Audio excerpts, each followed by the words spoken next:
안녕하세요. 우리 집 주치의의 홍수진입니다. 과음과 스트레스에 시달리는 현대인들에게 자주 발생하는 질병이 있습니다. 바로 지방성 간 질환인데요. 방치할 경우에 간 경변 또 간암으로 발전될 수 있다고 합니다. 우리 집 주치의 오늘 이 시간에는 비에비스 나무병원의 소화기 내과 이주호 과장님을 모시고 지방간 어떤 병인지 또 어떻게 예방해야 되는지 살펴보도록 하겠습니다.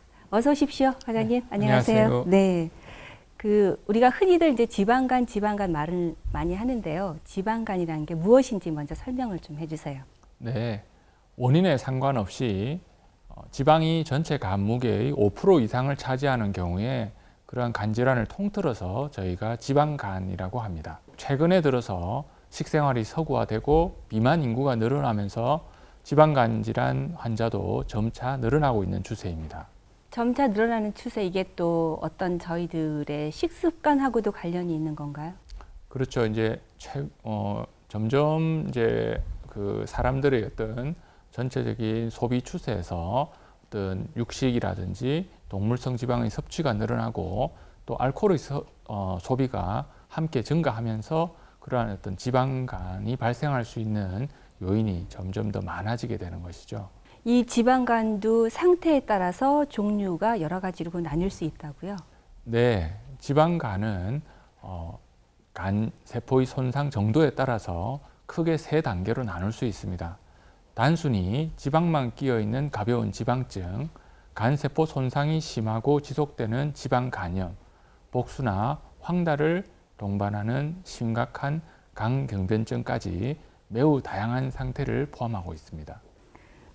먼저 알코올성 지방간의 경우에는 어떤 분들에게 좀 많이 발생하는지, 물론 술을 많이 드시는 분들에게 해당이 되는 얘기겠지만은요. 알코올성 간 질환은 일단 술을 많이 마시는 분들, 즉 남자의 경우 일주일에 소주 2병 이상, 여자의 경우 일주일에 소주 1병 이상 드시는 분들은 병원에 오셔서 간 기능 검사와 진찰을 받아보시는 것이 좋겠습니다.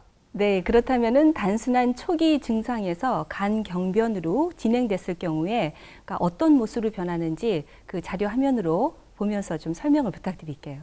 왼쪽이 정상적인 간의 모습, 오른쪽이 간 경화가 진행된 간의 모습입니다. 간 경계면이 쭈글쭈글하고 내부에 혈관이 커져 있습니다. 보통 매일 소주 1병 이상의 알코올을 10년에서 15년 이상 마시는 경우 간이 딱딱하게 굳고 그 기능을 소실하게 되는 간 경변으로 발전할 가능성이 매우 큽니다. 그 화면을 보니까 굉장히 상태가 심각한데요. 만약에 이 알코올성 지방간이 술을 끊게 되면은 치료가 그러면 될 수 있는 건가요? 예, 알코올성 간 질환의 초기 단계인 단순 지방증 상태에서는 술을 끊으면 정상 간 기능으로 회복될 수가 있습니다. 따라서 알코올성 지방간이 시작된 초기 단계에 최대한 절주와 또 금주를 하시도록 노력하셔야 되고, 특히 진행된 알코올성 간염 환자들은 반드시 술을 끊으셔야 합니다.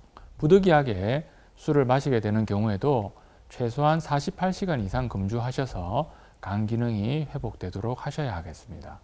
술을 많이 드시는 남성분들 정말 주의를 좀 하셔야 될 것 같은데요.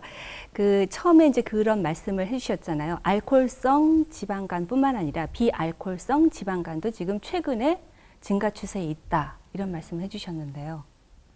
도표를 보시면 노란색이 비알코올성 지방간 환자의 비율입니다. 전체 지방간 환자 중 비알코올성 지방간 환자가 차지하는 비율이 점차 증가하는 것을 알 수 있습니다. 식습관 말씀도 해주셨는데요. 이렇게 비알코올성 지방간 환자가 늘어나는 이유가 뭘까요? 비만과 당뇨병의 증가와 관련이 있습니다. 비만으로 인해 혈액 내에 지방 성분이 증가하게 되면 간으로 유입되는 지방산의 양도 늘어나게 됩니다.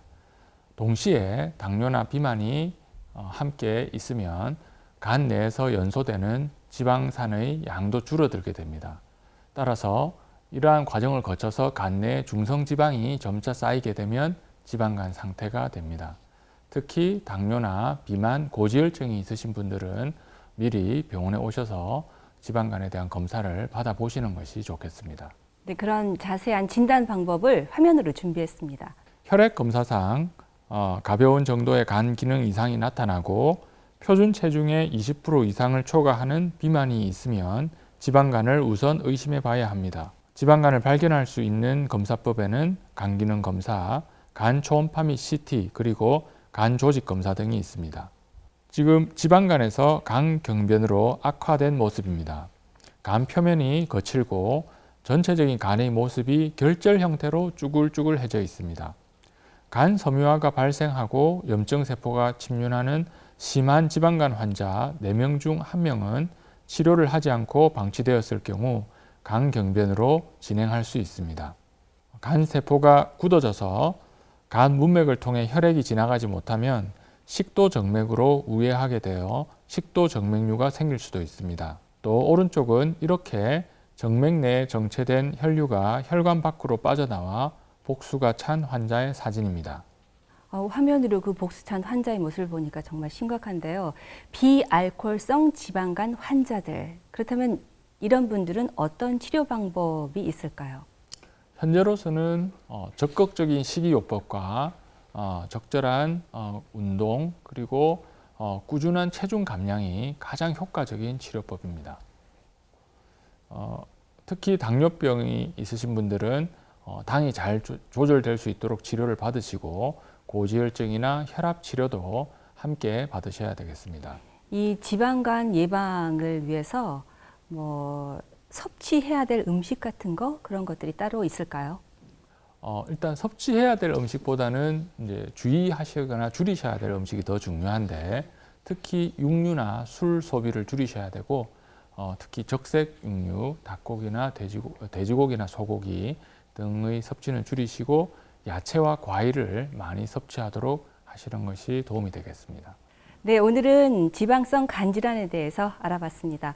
알코올성 지방간뿐만 아니라 비알코올성 지방간 환자도 꾸준히 늘고 있다고 하니까 올바른 식습관, 그리고 과장님께서 말씀하신 대로 꾸준한 운동도 함께 필요할 것 같습니다. 네, 오늘 비에비스 나무병원의 이주호 과장님과 함께 지방간에 대해서 알아봤습니다. 감사합니다. 감사합니다.